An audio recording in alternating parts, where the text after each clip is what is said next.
الحمد لله رب العالمين وصلى الله وسلم وبارك على نبينا محمد وآله وأصحابه أجمعين وأشهد أن لا إله إلا الله وحده لا شريك له وأشهد أن محمدا عبده ورسوله صلى الله عليه وسلم أما بعد فهذا اليوم هو 7 من شهر شعبان عام 1439 من هجرة النبي صلى الله عليه وسلم ونحن في الدرس 34 من شرح كتاب العقيدة الواسطية لشيخ الإسلام ابن تيمية رحمه الله. Nous sommes le 22 avril 2018 et nous voici réunis pour le 34e cours de l'étude de ce livre Al-Aqidah al-Wasitiyya, qu'Allah fasse miséricorde à l'imam Ibn Taymiyyah. Nous avons traité de la question de la foi et avons complété la lecture de ce chapitre.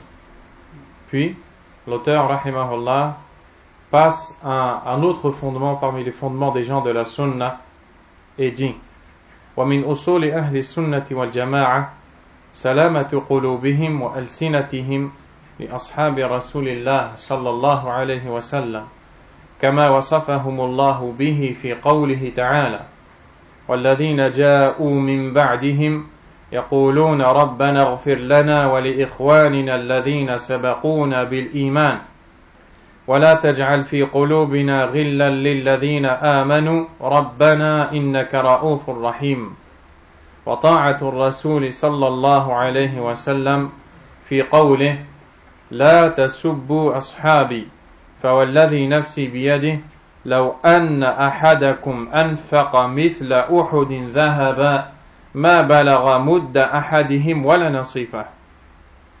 L'auteur rahimahullah a dit dans le sens de ses propos fait également partie des fondements des gens de la sunna et du groupe le fait de préserver le cœur et leur langue, de porter atteinte aux compagnons du messager d'Allah sallallahu alayhi wa sallam, comme Allah azza wa jal les a décrits par cela dans la parole suivante, le sens rapproché du verset. Et il appartient également à ceux qui sont venus après eux en disant Seigneur, pardonne-nous ainsi qu'à nos frères qui nous ont précédés dans la foi, et ne mets dans nos cœurs aucune rancœur à l'égard de ceux qui ont cru. Seigneur, tu es compatissant et très miséricordieux. Également, il y a l'obéissance au messager d'Allah sallallahu alayhi wa sallam quand il dit n'insultez pas mes compagnons, car je jure par celui qui détient mon âme en sa main que si l'un d'entre vous dépensait en aumône un monceau d'or du volume de la montagne de Uhud, il n'atteindrait pas même le mérite que celui d'entre eux qui a donné un moud, ou même pas la moitié du moud. Et on verra les détails de tout cela. L'essentiel, c'est de comprendre que l'auteur, rahimahullah, nous parle d'un point important dans la croyance des gens de la sunna et du groupe. Un point où beaucoup se sont égarés et se sont opposés à la guidée du prophète sallallahu alayhi wa sallam. Ce point qui, lorsqu'il est contredit, fait de la personne quelqu'un qui n'est pas des gens de la sunna. Et ce point-là, c'est notre position vis-à-vis des compagnons du prophète Muhammad sallallahu alayhi wa sallam. Ces gens-là sont les meilleurs des gens. Ils n'ont été ses compagnons que parce qu'Allah subhanahu wa ta'ala les a choisis. Ils ont vécu avec lui alayhi salatu wassalam. Ils ont vécu la révélation du Coran. Ils ont passé les premières années, le début de l'histoire de l'islam, avec le messager de l'islam, sallallahu alayhi wa sallam. Les gens de la sunna croient qu'ils sont les meilleurs hommes après les prophètes, tout en croyant qu'ils ne sont pas infaillibles. As-sahaba radiyallahu anhum, la na'taqidu fihim al-isma, qad yukhti'u al-wahidu minhum. ولكنه سرعان ما يتوب إلى الله سبحانه وتعالى. Les compagnons ne sont pas infaillibles. Il se peut que l'un d'entre eux commette une erreur, mais il se corrige très rapidement. et ils ont été aimés et agréés par Allah subhanahu wa ta'ala. Le Cheikh Mohammed Aman al-Jami rahimahullah a dit فَأَهْلُ السُّنَّةِ لَا يَطْعَنُونَ فِيهِمْ. Les gens de la sunna ne dénigrent pas les compagnons. Si tu vois quelqu'un dénigrer un compagnon ou les compagnons, sache, cher frère, qu'il a une maladie dans le cœur. Soit il est ignorant et répète ce qu'il a entendu en pensant que cela relève de la religion, ou alors il suit ses passions et s'oppose à la voie des compagnons dont Allah Azza wa Jal lui-même a parlé dans le Coran en bien. Et Allah a agréé tous les compagnons et eux-mêmes ont été satisfaits de lui. On retrouve ces informations dans plusieurs versets du livre d'Allah subhanahu wa ta'ala. Et Allah subhanahu wa ta'ala nous parle dans ce verset que l'auteur a cité, rahimahullah, que l'on retrouve dans la sourate Al-Hashr, l'Exode. Dans le sens rapproché du verset, il nous dit: et quant à ceux qui vinrent après eux, après qui? Après les premiers croyants. Qui sont les premiers croyants? As-Sahaba, radiyallahu ta'ala anhum. Ils disent: Seigneur, pardonne-nous, ainsi qu'à nos frères nous ayant précédés dans la foi, et ne laisse aucune rancœur dans nos cœurs à l'égard de ceux qui ont eu la foi. Ô notre Seigneur, tu es certes compatissant et miséricordieux.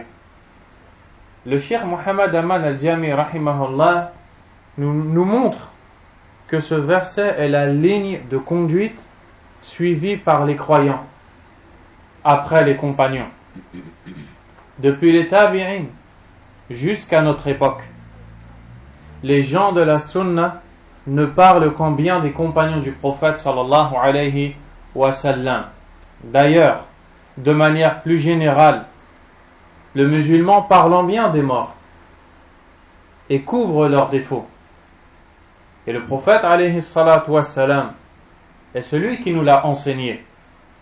Il couvre leurs défauts et lorsqu'il les évoque, les mentionne, il parle d'eux en bien. Il parle d'eux en bien. Attention, un point très important, lorsque nous tenons ces propos-là, nous n'entendons pas par là le fait de se taire sur les innovations et les innovateurs qui sont morts. Comprenez? Ça, c'est un point particulier. Ça, il faut le faire. Et comme les savants de la sunna l'ont dit, le fait de parler sur les innovations et les innovateurs, même s'ils sont morts, eh bien en réalité c'est une miséricorde pour eux, car ça réduira le nombre de ceux qui seront susceptibles de les suivre dans leurs innovations. Et ça fait partie du bien des gens de la sunna envers les gens de l'innovation. C'est pour cela que l'on retrouve dans certains écrits chez les pieux prédécesseurs ou chez les savants anciens qu'ils disaient: nous parlons de gens qui ont peut-être posé leurs pieds au paradis. Peut-être qu'Allah leur a pardonné, subhanahu wa ta'ala. C'est entre eux et Allah, azza wa jal. Mais, est-ce que cela, on le sait? On ne le sait pas. Qu'est-ce qui nous incombe à nous? Clarifier la vérité, répondre au faux, corriger l'erreur. Peu importe qui en est l'auteur. Ça, c'est un point qui est très important. Ne pas croire que quand on dit ne mentionner nos morts qu'en bien, implique de se taire sur le faux et l'égarement de nos morts. Comprenez? C'est très important.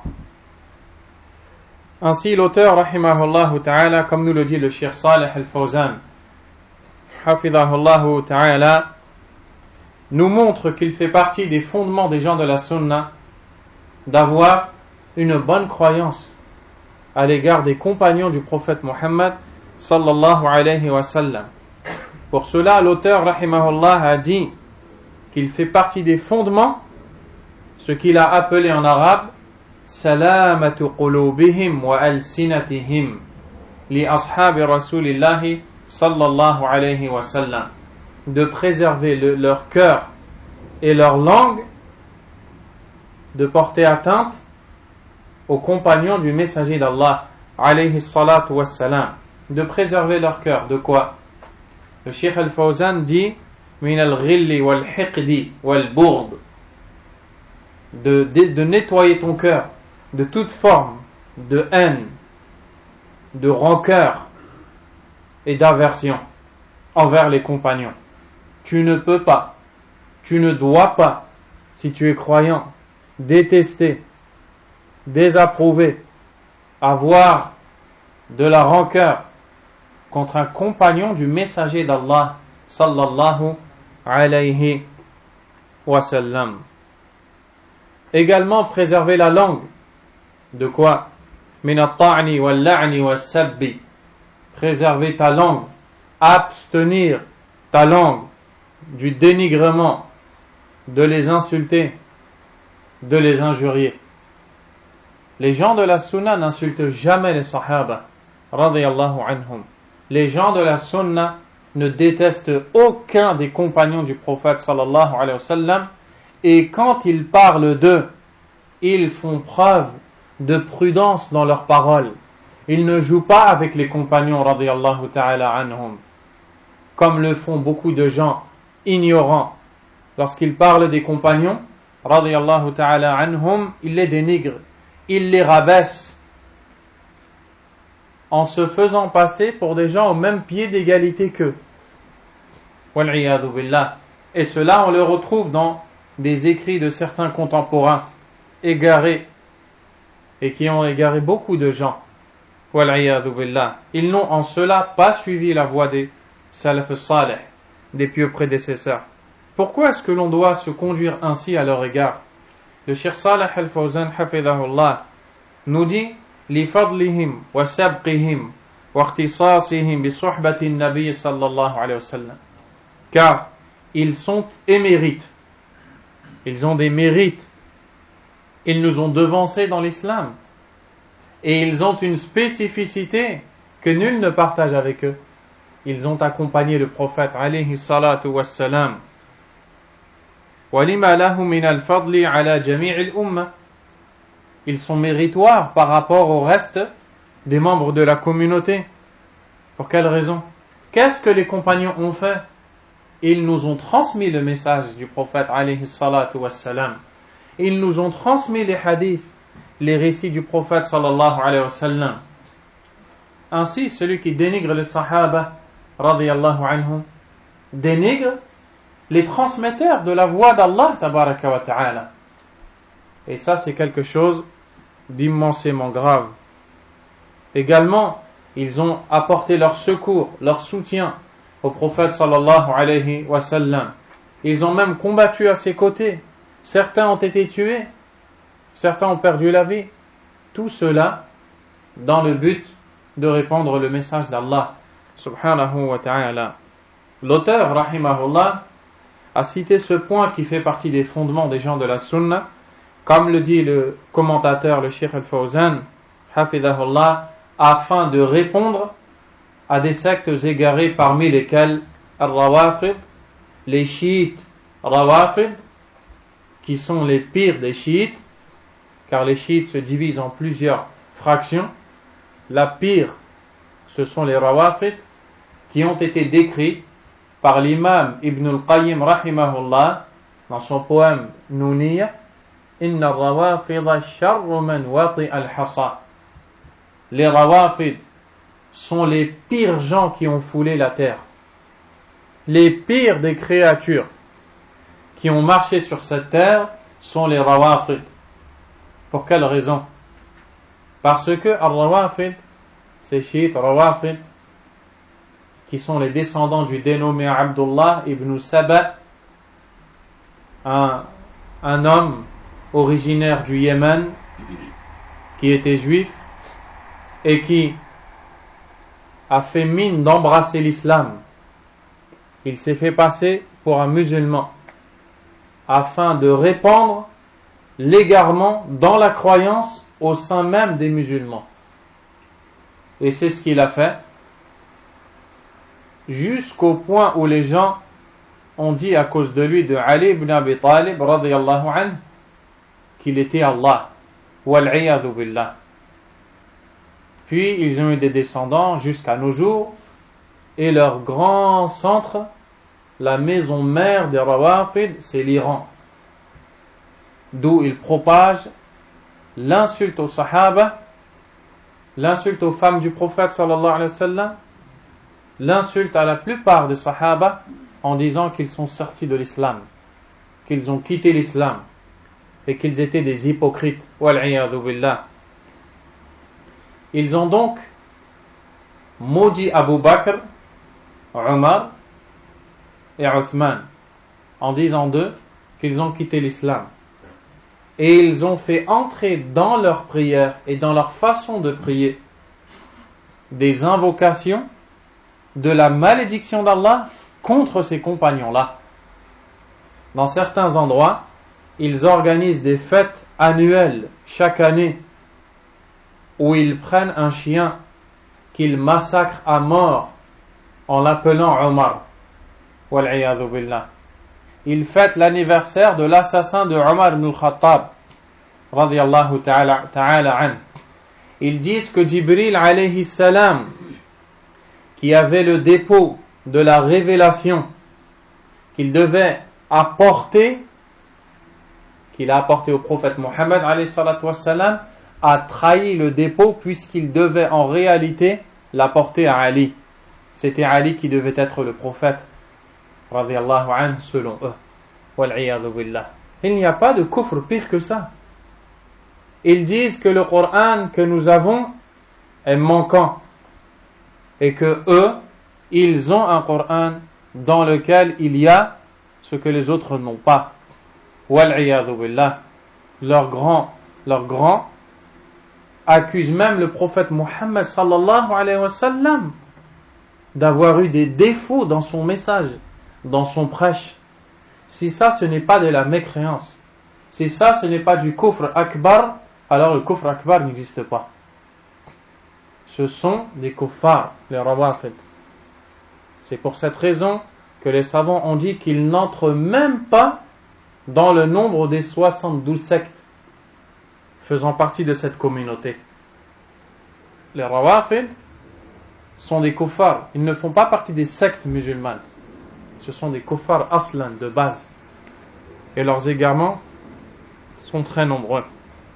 Et ces gens-là n'ont dénigré Abu Bakr, Omar, Uthman et beaucoup de compagnons qu'en réalité pour dénigrer le prophète alayhi salatu wassalam, pour dénigrer la religion d'Allah tabaraka wa ta'ala. Et si tu ajoutes à cela leur soufisme, leur adoration des tombes, l'invocation de leur mort, et j'en passe. Et aujourd'hui, beaucoup de gens sont assassinés parce qu'ils s'appellent Omar, parce qu'ils s'appellent Abu Bakr, dans leurs endroits, dans leur pays. Et les gens de la Sunna sont torturés parce qu'ils aiment les compagnons du prophète sallallahu alayhi wa sallam. Il y a aussi, après les Rawafid, Al-Khawarij. Les Khawarij qui ont dénigré certains des compagnons radiyallahu anhu. Ils ont combattu Ali ibn Abi Talib radiyallahu anhu. Ils ont combattu Uthman ibn Affan radiyallahu anhu. Et ils ont dit d'eux qu'ils ne sont pas des croyants. Wal'iyadhu billah. Eh bien, les gens de la Sunna, eux, disent que les compagnons du prophète sallallahu alayhi wa sallam sont les meilleurs des hommes après les prophètes. Les hommes les plus purs. Allah Azza wa Jal les a choisis. Et on ne peut donc pas les dénigrer pour ces raisons et d'autres encore. Ainsi, l'auteur a voulu montrer que les gens de la Sunna se désavouent de ces croyances erronées et de ces égarements.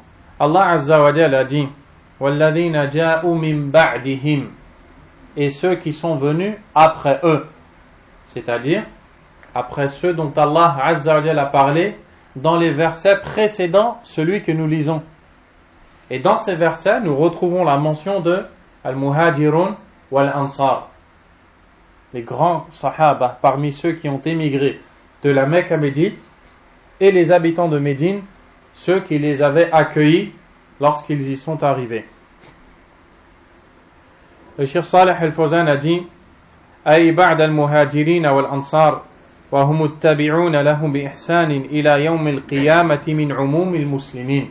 Ceux qui sont venus après eux, c'est-à-dire après les muhajirun et les ansar, qui les ont suivis jusqu'au jour dernier parmi la masse des musulmans. Vous en faites donc partie. On en fait donc partie de ces gens-là. Que devons-nous dire envers les sahaba? يقولون ربنا اغفر لنا ولإخواننا الذين سبقونا بالإيمان. Ils disent, ô Seigneur, pardonne-nous ainsi qu'à nos frères qui nous ont précédés dans la foi. C'est comme cela que tu dois citer les sahaba radiyallahu ta'ala anhum. Et ce qui est voulu par nos frères ici, c'est la fraternité religieuse, nos co-religionnaires, nos frères dans la foi, ayant la même croyance que nous avons suivi leur croyance. Allah Azza wa Jalla a dit فَإِنْ آمَنُوا بِمِثْلِ مَا آمَنْتُمْ بِهِ فَقَدْ اهْتَدَوْا. En parlant de Sahaba, il leur dit, s'ils ont la même foi que la vôtre, alors ils seront bien guidés. Vous voulez être bien guidés aux musulmans? Ayez la même croyance que celle des Sahaba et délaissez un tel et un tel parmi les maîtres, les gourous, les fondateurs de mouvements, de groupes, de sectes, d'idéologies, les penseurs et je ne sais quoi. Et accrochez-vous à la voie des Sahaba, des compagnons qui ont vécu avec le messager d'Allah sallallahu alayhi wa sallam. فهم يستغفرون لأنفسهم ولمن تقدمهم من المهاجرين والأنصار. Ils implorent le pardon pour leur personne et pour les compagnons qui les ont précédés dans la foi. ولا تجعل في قلوبنا غلا. Et ne mets aucune rancœur dans nos cœurs. أي غشا وبغضا وحسدا. Aucune jalousie, aucune aversion, aucune envie contre les sahaba radiyallahu anhum. Tu ne peux que les aimer. Si tu lis leur biographie, tu ne vas que les aimer si ton cœur est sain. Et c'est pour ces raisons que les auteurs des livres réunissant les récits prophétiques, tels que le livre de l'imam al-Bukhari, de l'imam Muslim, et les 4 autres livres parmi les livres les plus authentiques, que je ne citerai pas dans l'ordre, mais Abu Daoud, Ibn Majah, Al-Nasa'i, Al-Tirmidhi, ces livres-là, ils ont tous des chapitres portant sur Fada'il al-Sahaba. Kitab Fada'il al-Sahaba. Chapitre sur les mérites des compagnons. Et ensuite, tu as des sous-chapitres. Les mérites de un tel, les mérites de un tel. Et tu vas retrouver des récits du prophète sallallahu alayhi wa sallam où il fait les éloges de tel et tel parmi les compagnons. Ce n'est pas pour rien. Ils ont vécu avec lui, ont transporté et secouru sa religion. Radiyallahu anhum. للذين آمنوا أي لأهل الإيمان ويدخل في ذلك الصحابة دخولا أوليا لكونهم أشرف المؤمنين ولكن السياق فيهم. Donc dans ce verset, Allah Azza wa Jal nous parle du fait de ne pas avoir dans le cœur de haine vis-à-vis de ceux qui nous ont précédés dans la foi, de manière générale, certes, et de manière plus particulière, les compagnons, qui sont les premiers nous ayant précédés dans la foi. Pourquoi appuyer sur tout cela? Car beaucoup parmi les gens de la bid'a, de l'innovation, dénigrent les sahaba, radiyallahu anhum, et certains parmi les historiens à la croyance et aux convictions erronées ont saisi l'occasion de quelques divergences ayant eu lieu entre les compagnons, radiyallahu anhum. Il y a eu des désaccords dans l'histoire de l'islam entre les sahaba, radiyallahu anhum, au point où certains se sont combattus. Mais quelle est la croyance des gens de la sunna face à cela? La croyance des gens de la sunna, c'est de savoir que tous ces gens-là n'ont voulu que la vérité. Cheikh al-Islam ibn Taymiyyah rahimahullah, dans certains de ses écrits, nous dit que la plupart des faits historiques relatés concernant les discordes entre les compagnons, les combats sont premièrement faibles, ils ne sont pas authentiques. Il y a certains récits, certains faits indéniables qui sont authentiques. Dans cela, après avoir épuré les textes de ceux qui ne sont pas authentiques, quant à ceux qui le sont, les gens de la sunna disent que les sahaba radiyallahu anhum n'ont agi ainsi qu'à la recherche de la vérité. Ceux ayant atteint la vérité ont une double récompense, et ceux n'ayant pas atteint la vérité seront récompensés une fois. Car le prophète sallallahu alayhi wa sallam a dit إِذَا اجْتَهَدَ الْحَاكِمُ فَأَصَابَ فَلَهُ أَجْرَانِ. Quand le juge fait un effort d'interprétation et atteint la question juste, il a deux récompenses. Car il a fait l'effort d'interprétation et car il a atteint la bonne, la juste position. وَإِنْ اجْتَهَدَ الْحَاكِمُ فَأَخْطَأَ فَلَهُ أَجْرٌ وَاحِدٌ. Et si le juge fait un effort d'interprétation puis se trompe, il a une récompense, celle de l'effort. Et son erreur lui est pardonnée, parce qu'il est apte à faire un effort d'interprétation, et c'est le cas des Sahaba radiyallahu anhum. Nous disons donc, Allah tabaraka wa ta'ala a agréé tous les compagnons, comme il l'a dit dans le Coran, et que de manière générale, beaucoup de choses ont été attribuées aux compagnons qui sont fausses. Quant aux choses qui sont vraies, parmi les désaccords ayant poussé au combat entre certains d'entre eux, alors ils ne l'ont fait que par effort d'interprétation, ils sont aptes à le faire. Ceux qui ont atteint la juste position auront double récompense, et ceux qui ont fait erreur auront une récompense. Quant à nous, nous devons se taire et ne pas parler en mal d'eux. Et ça ne fait pas partie des fondements de la sunna de s'asseoir devant les gens et de parler des divergences entre les sahaba radiyallahu anhum, au nom de montrer la vérité, de ne pas cacher la vérité comme certains gens de l'innovation le font. Ensuite, qu'est-ce qu'ils font dans leurs livres? Ils saisissent ces occasions pour dire, regardez, un tel était en tort.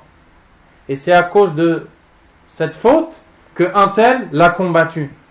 Qu'est-ce qu'ils font, comme dit le Cheikh Mohammed Aman, rahimahullah? Ils utilisent des sahaba pour dénigrer les autres.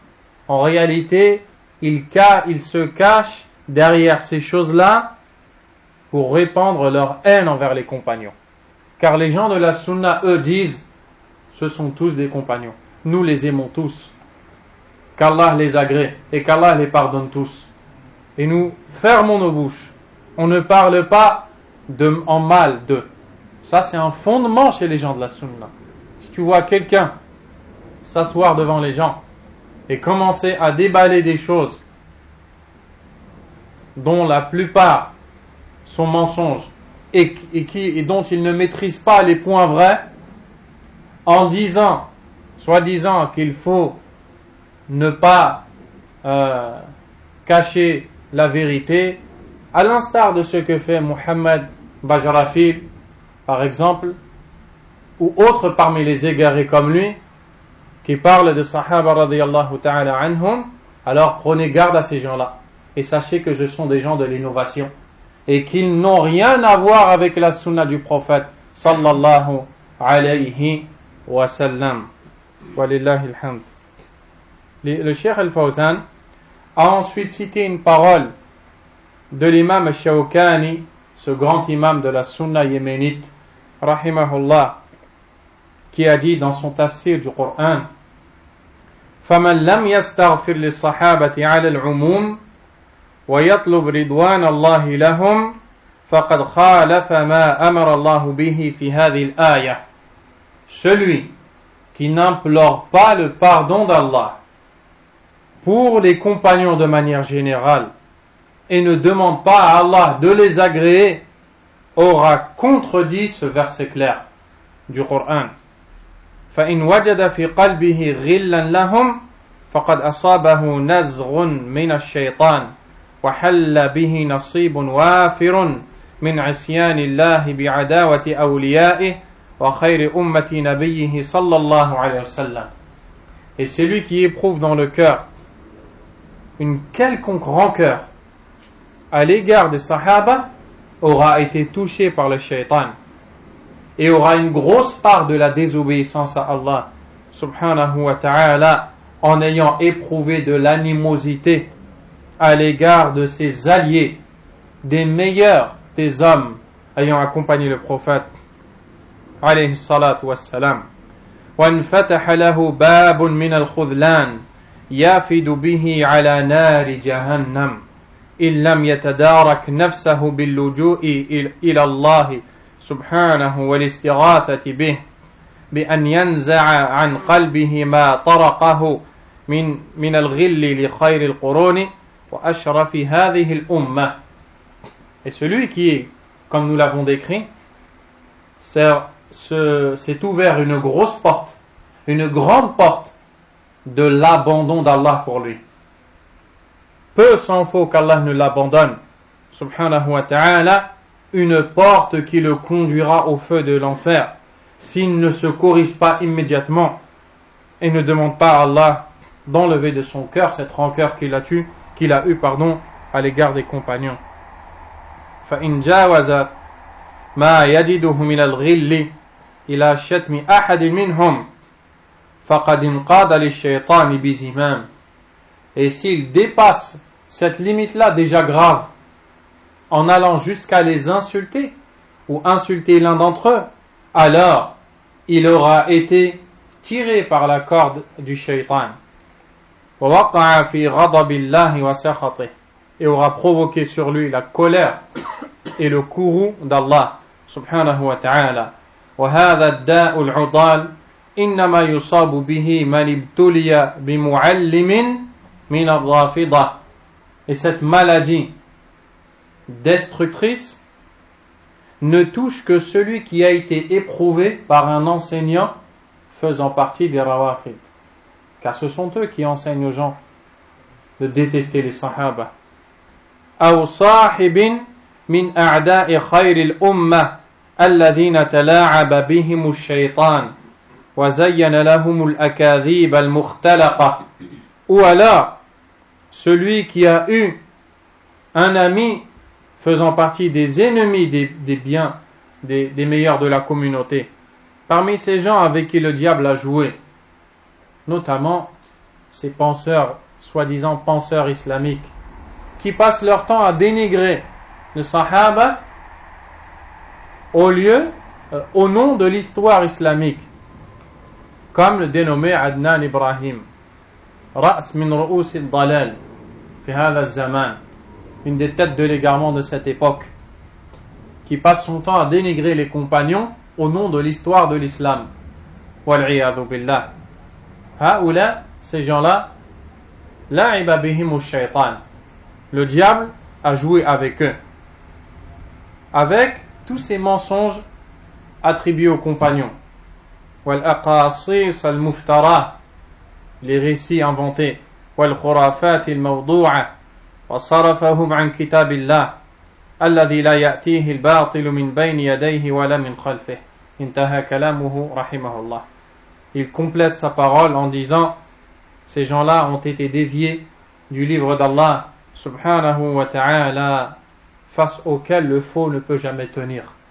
Tu délaisses le livre d'Allah où Allah azza wa jal nous dit comment tu dois te conduire dans un verset très clair, celui que nous sommes en train d'étudier, pour aller chercher des mensonges te conduisant à les dénigrer.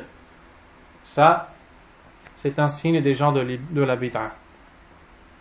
وَالشَّاهِدُ مِنَ الْآيَةِ الْكَرِيمَةِ, ce qui est à retenir de ce noble verset, فَضْلُ الصَّحَابَةِ, le mérite des compagnons radiyallahu anhum, du fait qu'ils nous ont devancés dans la foi, et le mérite des gens de la sunna, car ils les prennent en alliés, ainsi que le blâme de ceux qui témoignent aux compagnons de l'animosité. Tout cela on le tire de ce verset. Également, mashru'iyatul istighfar lis-sahaba, le fait qu'il est prescrit d'implorer le pardon pour les compagnons, وَالتَّرَضِّي عَنْهُمْ, et de dire radiyallahu an, qu'Allah l'agrée lorsque tu parles de l'un d'entre eux.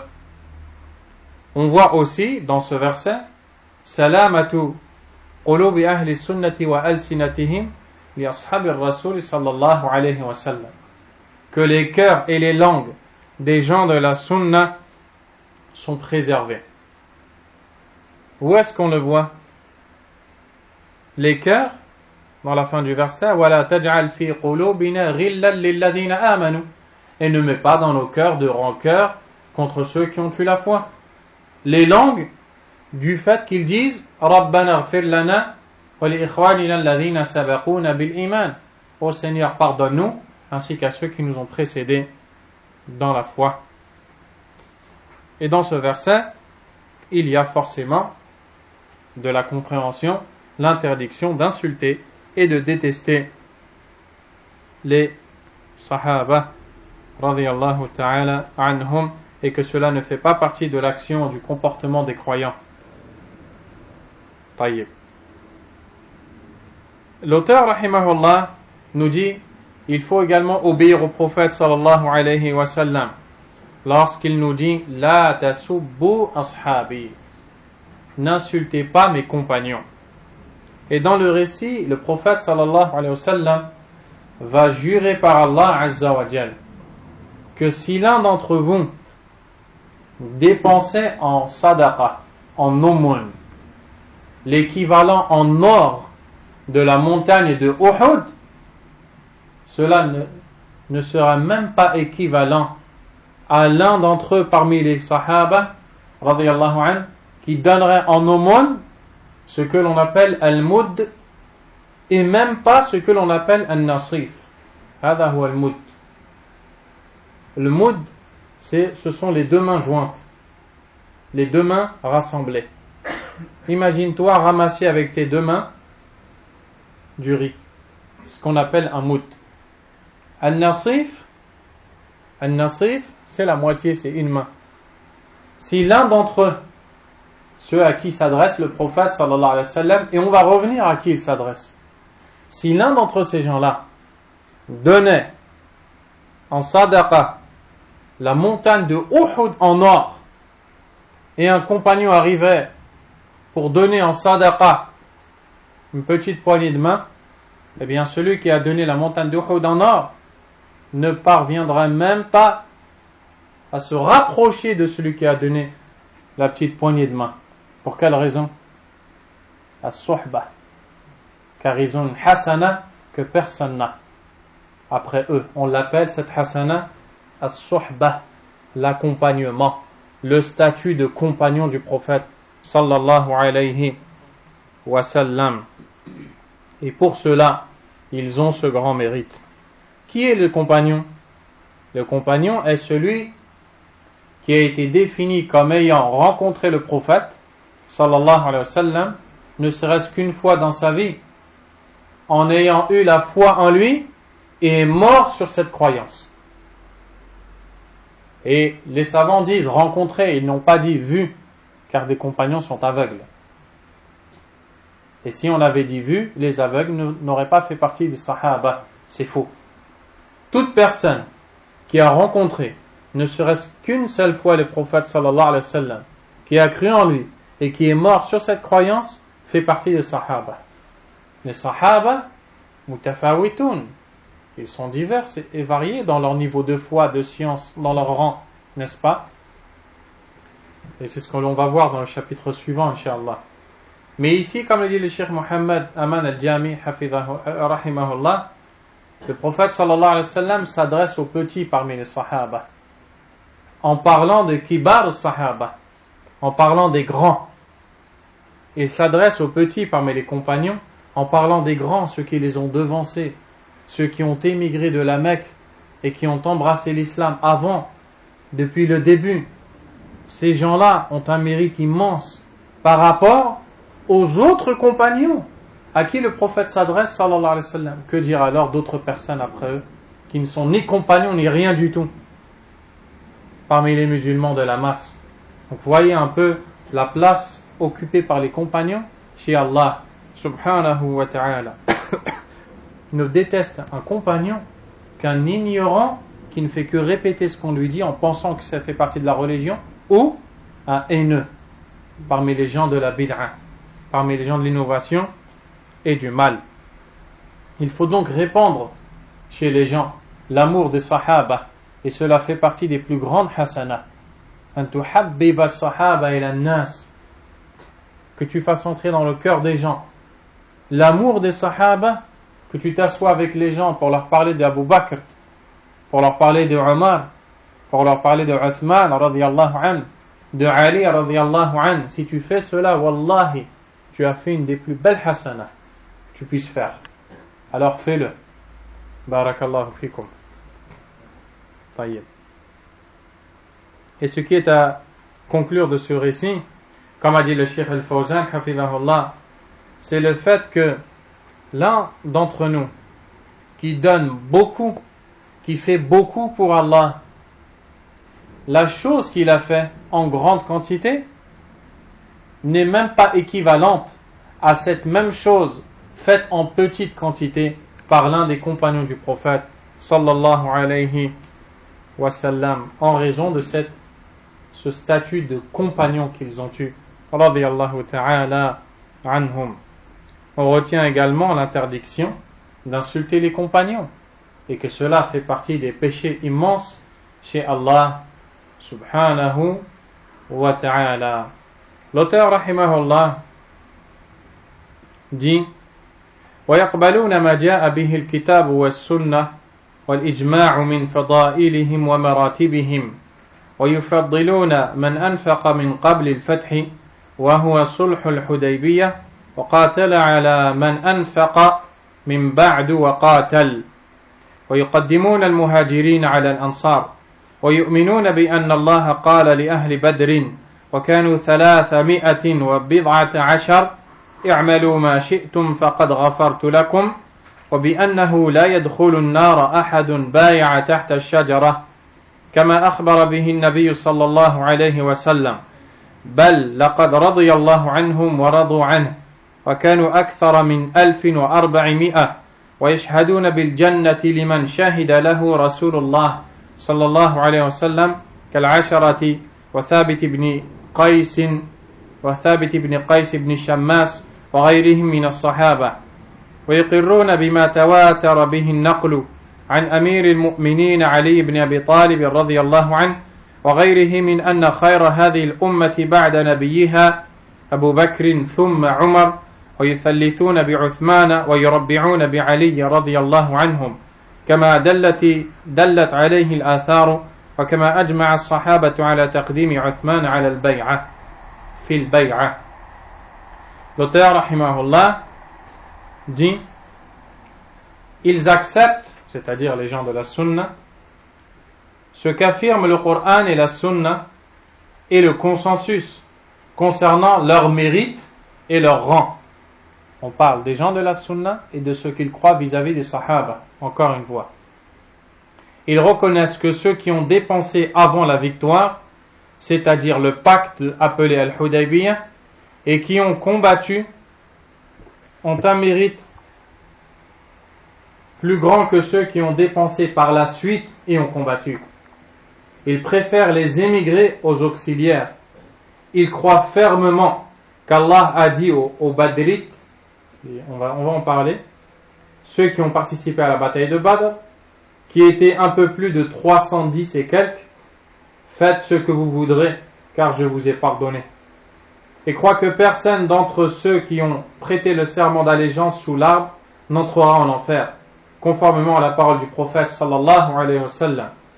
Plus encore, qu'Allah les a réellement agréés et qu'eux-mêmes l'ont agréé. Ils étaient alors plus de 1400. Ils attestent qu'entrera au paradis ceux à qui le prophète sallallahu alayhi wa sallam a déclaré l'entrée au paradis, comme les 10, on va en parler, comme Thabit ibn Qais ibn Shammas et d'autres parmi les compagnons. Ils reconnaissent ce qui a été rapporté par les textes transmis de façon successive et sûre, et remontant au commandeur des croyants Ali ibn Abi Talib radiyallahu anhu et à d'autres disant que les meilleurs de cette communauté après son prophète sont Abu Bakr, puis Omar, plaçant Uthman en troisième position et Ali en quatrième. Et cela conformément à ce qu'indiquent les récits et conformément au consensus unanime des compagnons autour du fait que Uthman doit précéder dans l'accession à l'autorité, ce que l'on appelle al-khilafa. Ici, il y a plusieurs questions qui sont traitées par l'auteur et nous allons les voir, incha'Allah ta'ala, bien en détail. La première citée est le fait que les gens de la sunna acceptent les preuves du Coran et de la sunna. Ils acceptent aussi al-ijma', le consensus des savants de la sunna dans les mérites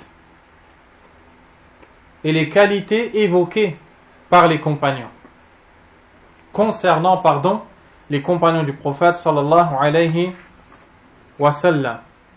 C'est pour cette raison, comme je vous l'ai dit, qu'il y a plusieurs récits, qu'il y a plusieurs chapitres portant uniquement sur les mérites des compagnons que l'on retrouve dans Sahih al-Bukhari, Muslim et dans les autres récits, dans les autres livres de récits, les recueils. Les compagnons ne sont pas au même degré. Ils sont tous aimés chez les croyants, mais ils ne sont pas au même degré. Et c'est une question que nous cite ici l'auteur, rahimahullah ta'ala. Certains sont meilleurs que d'autres, certains sont plus anciens que d'autres, certains ont embrassé l'islam pendant que d'autres n'étaient même pas encore musulmans. Certains ont assisté à des faits historiques pendant que d'autres n'y étaient pas. Cela fait de la différence entre eux. Chez Allah subhanahu wa ta'ala, Abu Bakr as-Siddiq radiyallahu anhu n'est pas comme Abu Huraira radiyallahu anhu. Et pourtant Abu Huraira fait partie des meilleurs parmi les Sahaba. Mais Abu Bakr est plus grand et bien meilleur que lui chez Allah subhanahu wa ta'ala. C'est notre croyance. Ceux qui ont devancé dans le secours au prophète sallallahu alayhi wa sallam, dans l'émigration de la Mecque à Médine, les premiers parmi les premiers qui ont embrassé l'islam, ils sont meilleurs que les autres. Comme a dit le cheikh Salih al-Fawzan, hafidhahullah ta'ala. Il dit, c'est-à-dire l'auteur, yufaddiluna man anfaqa min qabli al-fath. Les gens de la sunna disent que les compagnons qui ont donné de leurs biens avant ce que l'on appelle al-fath. Al-fath, c'est la conquête ou alors la victoire. Qu'est-ce qui est voulu par la victoire? L'auteur lui-même a dit wa huwa sulhul Hudaybiyah. C'est ce que l'on appelle le traité de Al-Hudaybiyah. Et le traité de Al-Hudaybiyah, dans la vie du prophète sallallahu alayhi wa sallam, c'est un fait historique. Au cours d'une année, le prophète alayhi salatu wassalam est allé en compagnie de certains des Sahaba en direction de Médine, de la Mecque, provenant de Médine, pour accomplir une Umrah. Mais en route, les gens de Quraysh les ont empêchés. Ils les ont empêchés d'accomplir cette Umrah. Il y a eu un traité entre eux. Plusieurs choses se sont passées. Et au cours de ce traité, un accord a été signé par les deux parties, les musulmans et les kuffars de Quraysh. Et il y avait des clauses et des conditions dans cet accord que certains parmi les Sahaba n'ont pas aimé au début, tels que Omar ibn Khattab radiyallahu ta'ala anhu. Et parmi ces clauses, justement, le fait que si un musulman qui était à la Mecque prenait la fuite pour retourner rejoindre les musulmans à Médine, le prophète sallallahu alayhi wa sallam devait accepter de leur rendre. Et si un kafir de Médine part à Mecca, il ne doit pas revenir. Là, tu vas voir, chers frères, mais ça se détaille plus dans la sira, et je vois des visages ici qui ont assisté et qui assistent à d'autres cours chez Abu Talha. Il n'y a pas longtemps, il a traité ce sujet, n'est-ce pas? Là, tu vois dans ces passages-là que l'islam, c'est une religion qui te conduit qui te guide dans ce que tu dois faire ou ne pas faire, et que tu n'agis pas en fonction de tes sentiments. Parce que tes émotions se développent, alors tu agis en fonction de... Non, tu agis en fonction des ordres d'Allah Azza wa Jal. Lorsque les Sahaba ont signé cet accord, Omar ibn al-Khattab radiyallahu anhu a réfléchi. Il est allé voir Abu Bakr radiyallahu anhu. Il lui a dit: sommes-nous pas dans la vérité? Nous sommes les gens du vrai? Abu Bakr lui a dit: bien sûr. Nous sommes les compagnons? Bien sûr. Et pourquoi acceptons-nous de se rabaisser dans notre religion? Un musulman qui quitte la Mecque, qui vient nous rejoindre, nous, on leur renvoie? Qu'est-ce qu'a répondu Abu Bakr? Il a répondu: Huwa Rasulullah sallallahu alayhi wa sallam. C'est le messager d'Allah. Il ne faut pas discuter, il ne faut pas polémiquer. Il doit y avoir quelque chose qui nous échappe. Mais ce qui nous concerne, c'est de lui obéir. Omar va voir le prophète alayhi salatu wassalam. Ya Rasulallah, alasna ahlal haq? Ô messager d'Allah, sommes-nous pas les gens de la vérité? Bala, si. Alasna, il lui cite quelque chose. Le prophète alayhi salatu wassalam lui dit: bien sûr que si. Pourquoi alors est-ce que nous acceptons de se rabaisser dans notre religion? Le prophète sallallahu alayhi wa sallam lui a dit: Ana Rasulullah, je suis le messager d'Allah sallallahu alayhi wa sallam. Et alors, ce pacte a été accepté. Et dans ce pacte-là, les Sahaba devaient accepter de ne pas aller faire la Umrah. Ils devaient retourner à la Mecque. À Médine, pardon. Et pour Omar, c'était dur. Mais regardez, dans l'islam, il y a des règles qui sont des ordres d'Allah, mes frères. Tabaraka wa ta'ala. Et qui dépassent tes sentiments et tes émotions, qui, elles, sont limitées. Les ordres d'Allah sont les ordres du sage, du Tout-Puissant, de celui qui connaît tout. Ils ont signé un pacte et chacun s'est engagé de ne plus se combattre pendant 10 ans. Premièrement. Deuxièmement, ils avaient le droit de faire la Umrah l'année prochaine. 10 ans. Que s'est-il passé pendant ces 10 ans? Vu qu'il n'y avait plus de combat, la porte était ouverte pour la da'wah. Le prophète sallallahu alayhi wa sallam a envoyé des gens partout.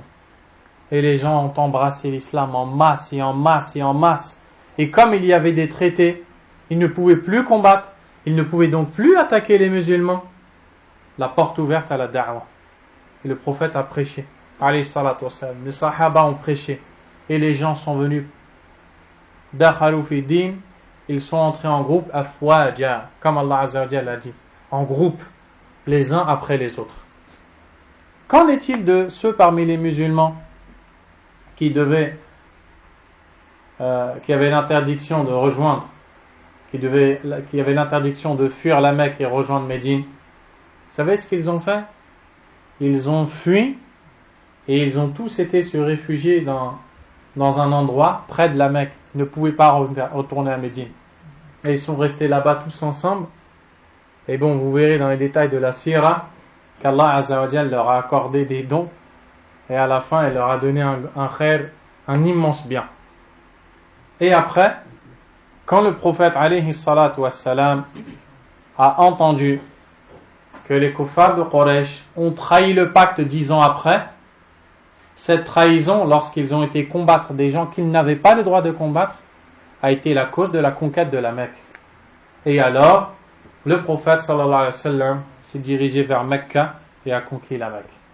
Il a ouvert Mecca et les gens sont entrés en masse dans l'islam. Et ça, c'est ce qui échappait aux émotions de l'homme. Donc, quand tu as un ordre d'Allah Azza wa Jal, quand Allah Tabaraka wa Ta'ala t'interdit de te révolter contre les gouverneurs, quand Allah et son prophète sallallahu alayhi wa sallam t'interdisent de manifester, de sortir contre les gouverneurs, de dénigrer les gouverneurs en public, ce sont des injustes. Et celui qui fait ça, il est considéré comme l'orateur éloquent, le prêcheur qui a dans son cœur la jalousie pour la religion d'Allah et qui n'a ramené au final que du mal à la communauté. Regardez les résultats maintenant. Eh bien, quand tu suis tes sentiments en te détachant des textes, tu t'égares. Par contre, si tu obéis à Allah Azza wa Jal, si tu obéis à son prophète sallallahu alayhi wa sallam, eh bien, sache que le résultat ne pourra être que bénéfique. Bi'idnillah, tabaraka wa ta'ala, et ce fut le cas. L'essentiel, c'est que ces gens-là, ceux qui ont prêté allégeance au prophète alayhi salatu wa salam, lors du pacte lors de Al-Hudaybiyah, sont les meilleurs des Sahaba radiyallahu ta'ala anhum. Et cette conquête, c'est selon un des deux tafsirs du verset de la parole d'Allah Azza wa Jal, Inna fatahna laka fathan mubina, nous t'avons accordé la victoire. Cette victoire, pour certains, c'est la conquête de la Mecque. Pour d'autres, c'est en réalité le pacte de l'Hudaybiyah. Et ça, comme l'ont dit certains savants, ça montre la compréhension des Sahaba parmi ceux qui ont dit, à l'époque, les gens disaient que la victoire citée dans le verset était la conquête de la Mecque, quand nous autres, nous disions qu'il s'agissait du pacte de l'Hudaybiyah. Pourquoi? Parce qu'avec le pacte de l'Hudaybiyah, il s'est passé énormément de bonnes choses dans la vie du prophète, alayhi salatu wassalam. Si vous voulez les détails, je vous invite à écouter les audios. Allah nous a facilité de les enseigner et ils sont disponibles sur le site. Alhamdulillah. Et vous comprendrez aussi pourquoi ils sont parmi les meilleurs des Sahaba radiyallahu ta'ala anhum. À la base, Al-Hudaybiyah, c'est le nom d'un puits à proximité de la Mecque et auprès duquel il y a un arbre. Et c'est à cet endroit-là que ce fait historique s'est déroulé en présence des Sahaba radiyallahu ta'ala anhum. Pourquoi est-ce que les gens, parmi les savants, disent que les gens qui ont, parmi les compagnons, prêté allégeance au prophète alayhi salatu wassalam, et qui ont assisté à cela sont meilleurs que les autres? Car Allah Azza wa Jalla a dit de façon explicite, La yastawi minkum man anfaqa min qabl al-fath wa qatal. Ne sont pas égaux parmi vous, c'est-à-dire les compagnons, ceux qui ont dépensé, c'est-à-dire de leurs biens, avant la victoire et ont combattu. Ulaika a'zamu darajatan min alladhina anfaqu min ba'd wa qatalu. Ceux-là sont plus hauts en degré que ceux qui ont dépensé après la conquête, après la victoire, c'est-à-dire sulh al-Hudaybiyah, et ont combattu. Ces gens-là sont les premiers à avoir embrassé l'islam. Allah Azza wa Jalla a dit au sujet de ces gens-là, وَالسَّابِقُونَ الْأَوَّلُونَ مِنَ الْمُهَاجِرِينَ وَالْأَنصَارِ. Les premiers qui ont précédé les autres parmi les émigrants et les Ansar, les habitants de Médine qui les ont accueillis, وَالَّذِينَ اتَّبَعُوهُمْ بِإِحْسَانٍ, et ceux qui les ont suivis avec excellence, رَضِيَ اللَّهُ عَنْهُمْ وَرَضُوا عَنْهُ. Allah les agrée et eux l'agréent aussi. Ça c'est les premiers cités ici parmi les compagnons. L'auteur rahimahullah dit وَيُقَدِّمُونَ الْمُهَاجِرِينَ عَلَى الْأَنصَارِ. Et parmi ces gens-là, les gens de la Sunna, ils font devancer les émigrants à ceux de Médine. On a d'abord parlé de ceux qui ont dépensé avant le pacte de l'Hudaybiyah. Parmi ces gens-là, ceux qui ont émigré de la Mecque à Médine sont meilleurs que ceux de Médine. Là, on est en train de voir les degrés des compagnons. Et les émigrants, ce sont ceux qui ont accompli la hijra. Et la hijra, c'est l'émigration, le fait de quitter un endroit où règne le polythéisme pour rejoindre un endroit où règne le monothéisme. Et c'est ce qu'ont fait les compagnons radiyallahu ta'ala anhum. Et la preuve de ce verset, de ce fait que les muhajirun sont meilleurs que l'Ansar, plusieurs versets parmi lesquels celui que vous venez d'entendre, où ils ont été devancés aux Ansar dans la mention. وَالسَّابِقُونَ الْأَوَّلُونَ مِنَ min al-muhajirin wal-ansar, les premiers à avoir embrassé l'islam parmi les émigrants et les ansar. Dans un autre verset, Allah Azza wa Jalla a dit لَقَدْ تَابَ اللَّهُ عَلَى النَّبِيِّ وَالْمُهَاجِرِينَ وَالْأَنصَارِ. Allah a accueilli le repentir du prophète, des émigrants et des ansar. Et dans d'autres versets encore, ils sont toujours cités avant. Donc les muhajirun sont meilleurs. Et dans plusieurs versets, comme je vous l'ai dit, on le retrouve. وَيُؤْمِنُونَ بأن الله قال لأهل بدر وكانوا 319 اعملوا ما شئتم فقد غفرت لكم. Les gens de la Sunna ont la conviction qu'Allah tabaraka wa ta'ala a dit aux gens de Badr. Badr, c'est la bataille de Badr, c'est connu dans l'histoire du prophète alayhi salatu wassalam, un grand fait historique. Allah Azza wa Jalla a dit à tous ces gens-là qui étaient présents à Badr et qui étaient au nombre de 310 et quelques, i'malu ma shi'tum faqad ghafartu lakum. Désormais, faites ce que vous voulez, car je vous ai certes pardonné. Subhanallah.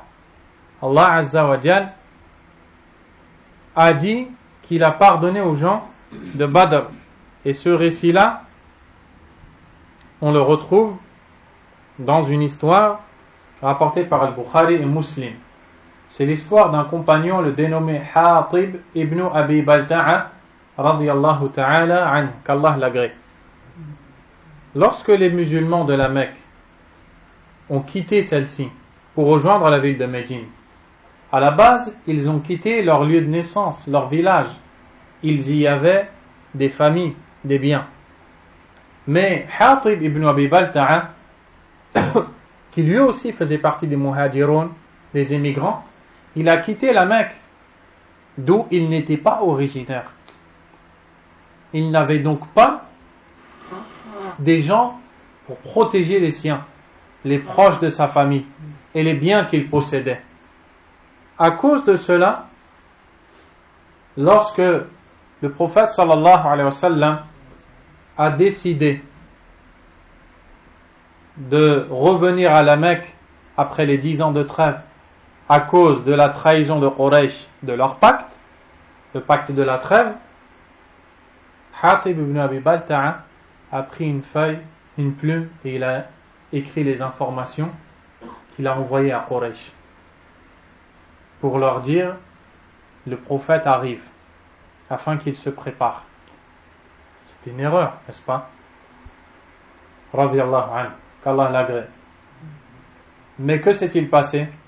Le prophète alayhi salatu wassalam l'a su. Et il a rattrapé la personne qui devait envoyer cette lettre. Et il a convoqué Hatib, radiyallahu anhu. Et que lui a-t-il dit? Ya Hatib, ma hamalaka ala hadha. Oh Hatib, qu'est-ce qui t'a poussé à agir ainsi? Qu'est-ce que Hatib a répondu? Wallahi ya Rasulallah, par Allah au messager d'Allah, je n'ai pas fait ça par aversion pour ma religion, non plus par apostasie ou pour quelque chose, quoi que ce soit de cela. Mais les gens de la Mecque qui ont quitté pour rejoindre Médine ont tous de quoi protéger leurs biens et leur famille là-bas. Quant à moi, je ne l'avais pas. Alors pour avoir en contrepartie de leur part une protection de mes biens et de ma famille, je leur ai rédigé cet écrit au messager d'Allah. Omar ibn al-Khattab, radiyallahu ta'ala an, a voulu faire quelque chose à Hatib, radiyallahu ta'ala an. Et quand vous connaissez Omar, vous comprenez, quand je dis Omar a voulu faire quelque chose, de quoi il s'agit, qu'Allah l'agrée. Mais le prophète sallallahu alayhi wa sallam a dit à Omar, وَمَا يُدْرِيكَ يَا عُمَرْ أَنَّهُ شَهِدَ بَدْرًا. Omar, Hatib était présent à Badr. Allahu Akbar. Hatib était présent à Badr. Et Allah a dit aux gens de Badr, اعملوا ما شئتم فقد غفرت لكم. Faites ce que vous voulez dès à présent, car je vous ai pardonné. Et ça, c'est un mérite pour Hatib ibn Abi Balta'a. Et le prophète sallallahu alayhi wa sallam a accepté ses excuses. ainsi. Les savants ont tiré beaucoup de points ici dans l'aqidah, dans le takfir, dans les questions du takfir. Ils ont dit, lorsque quelqu'un, et ça vous le retrouvez dans une risala, un écrit du noble cheikh Mohammed Omar Bazmoul, intitulé Al-Wala wal-Bara, il explique ce point-là. Il dit, lorsqu'il y a quelque chose qui est fait, qui demande un détail, alors tu ne dis pas de la personne qu'elle est sortie de l'islam. Tu lui demandes ce détail, comme c'est le cas ici. Quand le prophète alayhi salatu wassalam lui a dit pourquoi tu as fait ça, avant de savoir le jugement, dans ce cas-là, il faut savoir pourquoi il a fait ça.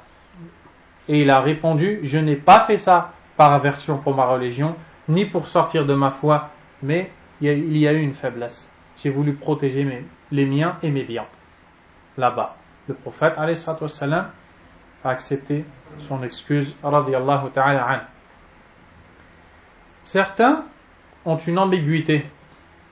Ils disent, celui qui fait la même action faite par Hatib ibn Abi Balta'a, radiyallahu an, a mécru.